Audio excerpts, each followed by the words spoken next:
kita punya kehidupan itu Alkitab sudah peringatkan, seperti rumput, seperti bunga pada rumput.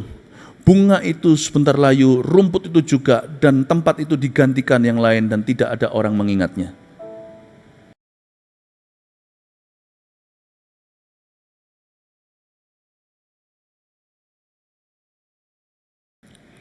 Siapa gerangan ada padaku di sorga selain engkau? Selain engkau tidak ada yang kuingini di bumi. Ayat 25, siapa gerangan ada padaku di sorga selain engkau? Si pemazmur ini yaitu Asaf, dia mengakui bahwa di masa-masa lonely dalam kehidupannya, dia punya definisi tujuan hidup, definisi bahagia dan sukses diaudit oleh Tuhan. Tahu nggak, loneliness atau kesepian adalah masa di mana Tuhan mengedit prioritas hidupmu. Sehingga kita berkata, yang penting ada padaku di sorga adalah engkau Tuhan. Dulu kita bekerja melakukan sesuatu itu demi hasilnya. Alhasil apa? Kita gampang kecewa jadi orang dan gampang tinggi hati. Kalau kita berhasil, kita bangga. Kalau kita gagal, kita merasa seperti seorang yang tidak ada harganya. Sekarang kita mengerti, siapa gerangan ada padaku di sorga selain engkau? Yang ada padaku di sorga hanyalah engkau Tuhan. Kita punya prioritas diubah. Sekarang if I do anything, I do this for you. Apapun yang aku lakukan untuk engkau Tuhan. Hasil kuserahkan ke tanganmu. Tapi aku punya sense of purpose, ada satu perasaan tujuan yang kuat dalam diriku.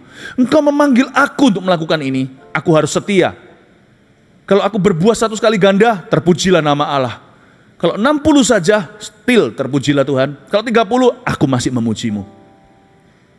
Tapi sekalipun pohon ara tidak berbuah, pohon ara tidak berbunga, pohon anggur tidak berbuah, tidak ada lembu sapi di dalam kandang, aku tetap bersuka cita di dalam engkau.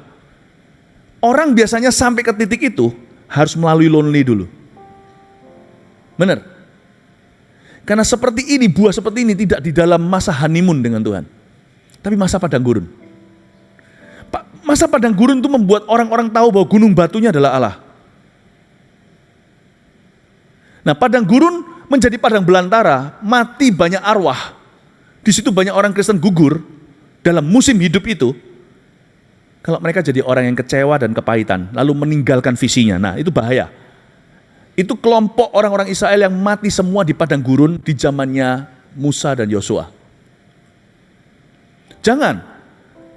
Orang sudah melewati itu lalu jadi orang yang tetap bersyukur apapun keadaan, itu bukan berarti jadi orang lemah. Dia tetap berapi-api. Tapi apinya murni, atau lebih tepatnya sudah dimurnikan. Tanah liat ikut terbakar. Jadi jangan pernah tolak masa-masa gurun pasir, kalau itu membuat Anda jadi semakin teguh, semakin berapi-api, semakin melayani, semakin sungguh-sungguh. Tapi dulu bisa goyah kalau hasilnya nggak seberapa. Sekarang mau nggak berhasil pun tetap kuat, tetap teguh, tetap tidak goyang. Nah, orang seperti itu sudah disebut gunung batu. Itu yang disebut di kitab Yakobus, anggaplah sebagai sukacita kamu jatuh ke dalam berbagai pencobaan, karena itu membuatmu jadi tekun dan menjadi dewasa, tidak kekurangan apa-apa. Masa padang gurun itu tidak kelihatan sih di dalam kehidupan anak-anak Tuhan. Kita ini hidupnya sehari-hari normal gitu aja. Jadi waktu masuk padang pasir kita juga nggak pasiran. Itu semua terjadinya secara rohani. Anda nggak tahu ketika Anda sudah dibawa masuk kepada wilderness time atau padang belantara. Tiba-tiba sinyal aja di hatimu merasa lonely sekali loh, kok begini ya, seperti seolah-olah ada sesuatu yang luar biasa, seperti ada api kata Petrus di dalam dirimu, seperti ada ujian. Welcome that. Ini akan menjadi masa yang sangat indah mendewasakan setiap orang Kristen. Siapa gerangan ada padaku di sorga selain kau? Ada lagunya kan? Whom have I in heaven but you? Yang mana lagunya itu dalam bahasa Indonesianya? Hanya kau milikku di surga, tiada yang ku ingini di bumi, hanya kau. Tak ku andalkan kekuatanku, namun yang pasti kan tetap selamanya Allah sumber kuatku Allah sumber kuatku, Allah sumber kuatku dan pakaianku selamanya, selamanya. Untuk bisa ngomong itu, perhatikan ada masa-masa lonely. Jadi, biarkan Tuhan mengedit prioritas kita dan mengaudit definisi sukses hidup kita. Apalagi definisi bahagia. Ya, kita lihat sekarang selain engkau tidak ada yang kuingini di bumi. Pemazmur yaitu Asaf mengaku bahwa hanya Tuhan yang bisa bikin dia happy. Kalau Anda baca pasal 73 ayat-ayat pertama, dia rada idealis, perfeksionis, dan menuntut orangnya kalau Anda lihat. Tapi ujungnya menjadi mazmur yang indah. Dia berkata, selain engkau tidak ada yang kuingini di bumi. Tahukah saudara, Bapak Ibu, lonely itu berhubungan dengan manusia. Kalau kita kenal Tuhan, loneliness itu akan berkurang. Perasaan sepi itu. Mau tahu kenapa? Yesus kan suatu hari berkata begini, dicatat di Injil. Maka dia tidak mempercayakan dirinya kepada manusia karena dia tahu manusia itu apa. Manusia itu terbuat dari apa? Debu dan tanah. Malah ada ayat yang begini, kita semua tahu, kita sering kadang-kadang nyanyikan lagu itu. 1000 orang rebah di sebelahku, lalu 10.000 di sebelah kiriku. Ya, kanan kiri orang rebah. Itu kalau kita baca ayat itu, kita kira itu bicara tentang orang-orang Kristen yang jatuh. Atau di luar sana ada bidang usaha yang jatuh, tokoku akan tetap berdiri dan tetap ramai. Ya oke. Pernahkah Anda mikir ini? Bahwa 1000, 10.000 itu bukan lawanmu. 1000 dan 10.000 itu orang-orang yang mendukungmu. Tiba-tiba 1000 jatuh. Bukan jatuh dalam hidup mereka. Mereka tidak lagi mendukungmu. 10.000 rebah. Bukannya mereka itu rebah sendiri, tapi mereka drop out dari menyokong dirimu. Tapi pemazmur ayat itu juga berkata, dia tetap akan berdiri teguh. Bapak Ibu Saudara, ayat ini mengingatkan pada kita, sekalipun semua orang suka sama kita, sekalipun semua orang mengeluhkan kita sampai hati kita tidak bisa lonely, sekalipun setiap manusia mendukung kita, kalau Tuhan tidak berkenan dengan Anda, percuma. Listen. Kalau Anda kata, kalau bisa ada berapa orang mengira kalau lonely itu obatnya adalah popularitas. Jadi kalau kita jadi orang yang populer, dia tidak akan jadi siswa yang lonely atau sepi lagi di sekolahnya. Semua orang mau jadi temannya. Enggak tentu, enggak garansi. Definisi terisi itu ada pada penyertaan Allah. Jadi kalau 1000 orang jatuh sebelah kiri, 10.000 rebah di kanannya. Kalau Tuhan Tuhan berada di pihaknya, orang itu tidak perlu lonely lama-lama. Tapi kalau dia happy ya, semua orang suka padanya, 100% mendukungnya. Kiri kanan berdiri pegang tombak senjata. Kalau Allah geleng kepala dan berkata, aku tidak berkenan sama kamu, percuma, lonely lah sampai neraka. Karena manusia ujungnya hanya daki saja. Coba nggak mandi berapa hari, Anda akan mulai lihat keluar debu dari tanganmu, dari badanmu, dari kulitmu. Kita semua ini, coba bayangkan, bisa ngerasa nggak? Kita ini adalah kita di dalam tubuh. Diam sebentar, rasakan tanganmu gerak. Bisa gerakkan? Itu otakmu perintahkan, otak Anda perintahkan. Lihat kaki kita, kaki kanan gerakkan. Nah, Anda gerakkan, coba kepala gerakkan. Nah, siapa ini yang menggerakkan di dalam? It's you. Itu badan cuman tubuh. Di dalam kita ini ada pikiran, perjuangan, pergumulan. Ini benar, ini salah. Kadang-kadang kita merasa bersalah, kadang-kadang kita merasa tertuduh, kadang-kadang kita merasa happy. Kita sendiri punya kebutuhan. Masing-masing kita coba rasa nggak kebutuhannya? Kita punya kebutuhan emosi. Masing-masing butuh diterima. Masing-masing butuh untuk diakui. Kita juga punya kebutuhan ini, perut. Anda bisa berpikiran sehat sekarang, coba 40 hari tidak makan. Pikiran Anda sudah bukan ke kiri kanan. Kalau Anda tidak kuat iman, Anda akan pikirannya ke makanan. You have a need. After all, you're just a human being. Kita cuma debu dan tanah. Why is it? Kenapa penting sekali 1000 berdiri di sebelah kiri, 10.000 sebelah kanan? Kalau mereka semua hanya manusia. Kalau Anda ditinggalkan bukan 1.000 atau 10.000, Anda ditinggalkan 2 atau 3. Don't be lonely. Jesus is still with you. Selama Yesus masih bersama denganmu, itu dia. 40 hari, 40 malam. Dia nggak makan, masih mikirkan kita. Di kayu salib, disakiti dengan di luar batas manusia, dia masih berkata, ampuni mereka. Itu orang, ya, yang mati pun bisa bangkit, dan yang bisa taruh badannya meninggal dunia lalu ambil keluar dari kuburannya sendiri. Itu orang, kalau menyertaimu, gak apa-apa kalau Anda kehilangan teman. Gak apa-apa kalau Anda tidak disuka oleh kawan-kawan. Asal dia berkenan, kejarlah itu. Lonely itu akan turun sendiri kalau Anda teguh tahu bahwa Immanuel beserta denganku. Makanya yang penting itu kita tahu, Allah di pihak kita, siapa lawan kita. Itu yang penting. Karena manusia hanya debu, hanya daki, punya butuh, pikirannya kesendiri, 40 hari gak makan. Dia pasti akan berubah pikirannya ke makanan kalau imannya tidak kuat. Paham maksud saya? People around us here are just human beings. Sekarang kalau saya suruh berdiri berkhotbah di depan Anda, saya tidak grogi. Mau tahu kenapa? Karena semua orang di tempat ini hanya manusia. Tangkap ini. Saya ajak Anda untuk berpikir lebih dalam sedikit. Supaya Anda ngerti, yang Anda gerakkan ini cuma badanmu. Inside it's you. You're just a human being. Carilah perkenanan Tuhan. Kalau di gereja juga sama, memuji Tuhan. Tidak untuk orang kiri kanan. Carilah Tuhan. Ke rumah juga sama, kembali. Kita mau buktikan apa? Carilah perkenanan Tuhan. Amin Bapak Ibu Saudara.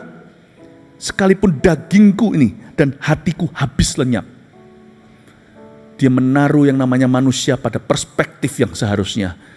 Daging dan hati itu bisa habis lenyap. Gunung batuku dan bagianku tetaplah Allah selama-lamanya.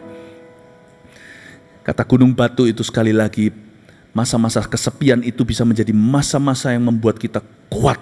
Like a rock. Rohani kita maksudnya. Badan kita mungkin akan semakin menua. Tapi like a rock.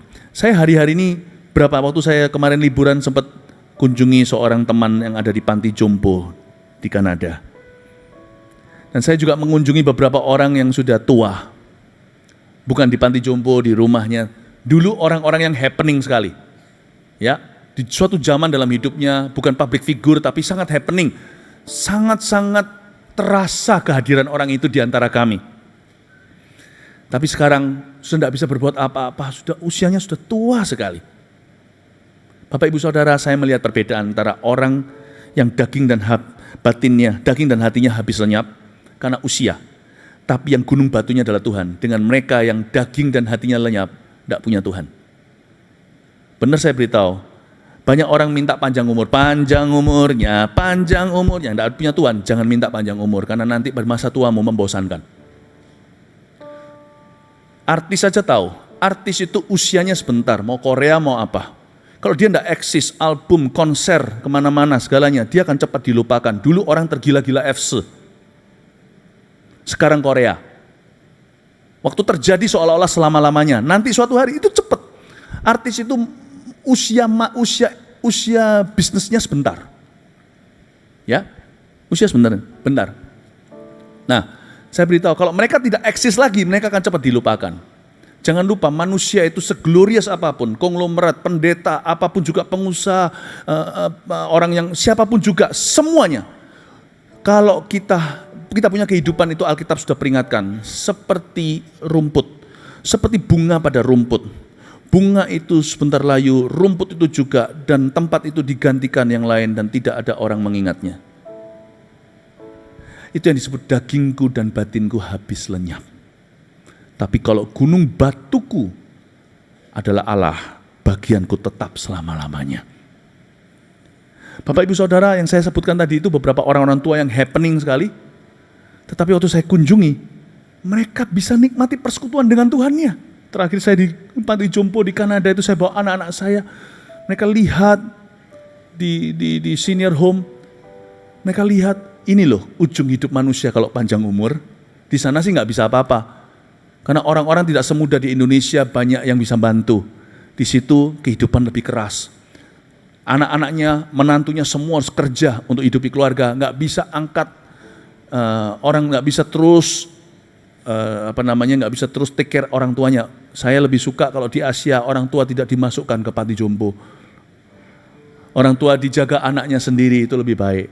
Meskipun demikian, suatu waktu, kalau Anda tidak bangun hubunganmu dengan Tuhan hari ini, pada waktu Anda dan saya tidak happening lagi, Anda tidak akan tahan. Ketika daging dan hati habis lenyap, you tidak akan tahan. Ternyata ujung yang dibawa orang itu bukan achievement apa yang dia capai. Ujung yang dibawa orang ke sorga. Are you ready? Hanya hubungannya dengan Allah. Disitulah berhenti yang namanya lonely. Disitulah berganti yang namanya menjadi yang namanya intimacy. Berapa lama lagi kita bisa lakukan apa yang kita lakukan? Sampai kapan kita bisa terus kerjakan apa yang kita kerjakan? Yang lama. Sampai putih rambut pun kita digendong Tuhan dan berbuah-buah. Saya mengerti. Tapi akan ada harinya hati dan batin, hati dan daging kita akan habis lenyap. Waktu itu ada perbedaan antara orang yang lonely beneran, karena dia sungguh-sungguh alone, dia sendirian, benar-benar sendirian, atau orang-orang yang masuk dalam masa yang paling lonely, tapi justru dapat intimasi dengan Tuhan. Ada beda manula yang punya Tuhan dengan manula yang tidak bertuhan, ada bedanya. Saya melihat dengan mata kepala sendiri. Makanya Alkitab berkata, lebih baik pergi ke tempat penguburan daripada ke pesta pora. Pengkhotbah katakan, jauh lebih banyak hikmat di sana. I've seen it. Jadi hati-hati kalau kita nyanyi panjang umurnya, siap-siap lonely. Kecuali apabila hubungan kita dengan Tuhan kita pupuk sejak muda, nggak bisa tiba-tiba seperti tes dadakan. Maka nyanyikan dengan lantang dan dengan sangat keras di ujung paru-paru kita. Nyanyikan dengan keras panjang umurnya. Karena orang itu ready. Karena the loneliest time will be towards the end of your life. Kita jangan cuma ready for heaven. We have to be ready for old age. Kita siap untuk masa tua, bukan cuma masa kekal. Amin Bapak Ibu Saudara. Nah ini penting karena ini selaras dengan iman kita bagi Gereja Mawar Sharon. Kita doakan supaya jemaat kita semuanya panjang umur, tidak ada yang pendek umur. Siapa yang mau doain pendek umur angkat tangan? Siapa yang mau didoain panjang umur angkat tangan? Yang tidak angkat tangan berarti saya tidak doakan ya.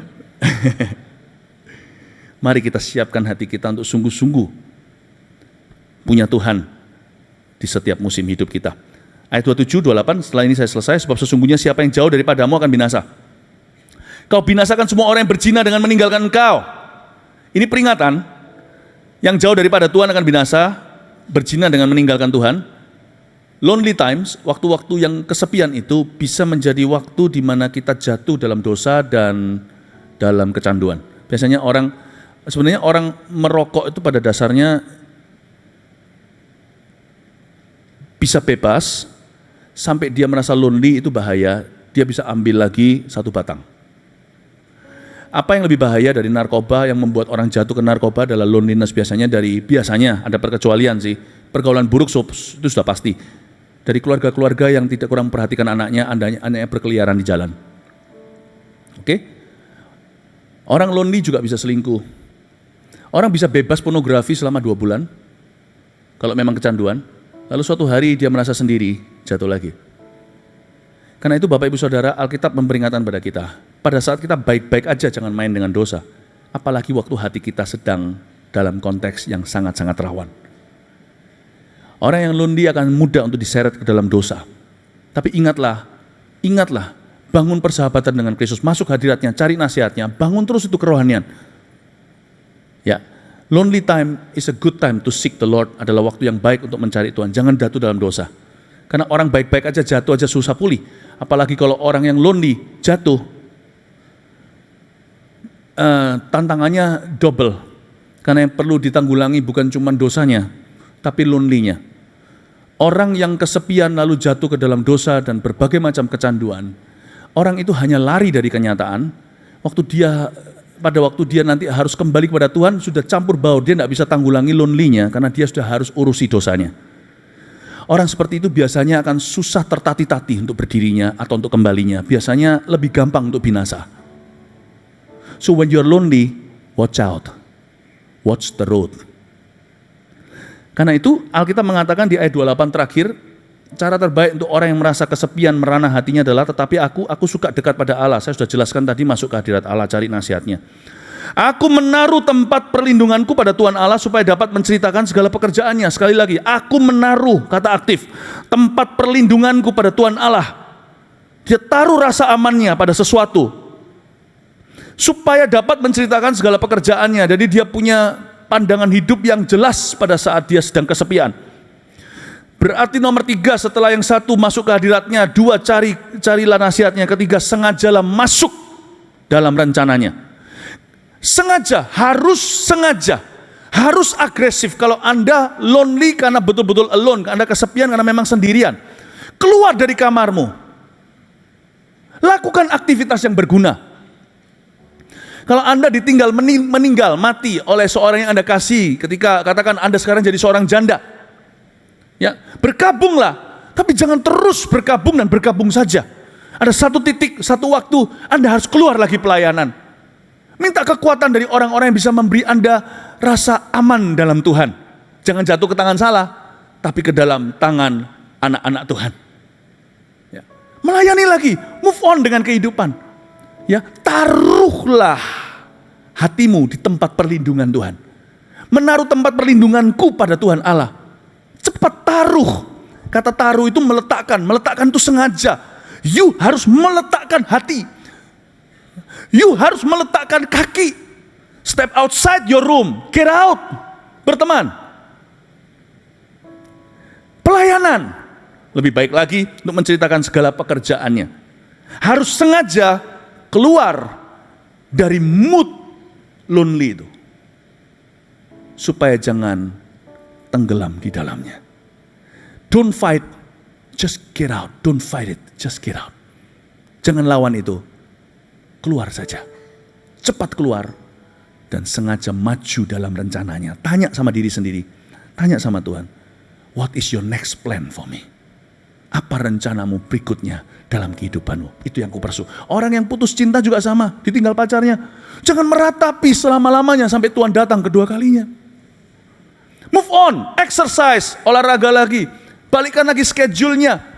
Mungkin sekarang sudah lebih banyak waktu, sudah gak pacaran, ya kan? Cepat ambil kursus apa, belajar bahasa.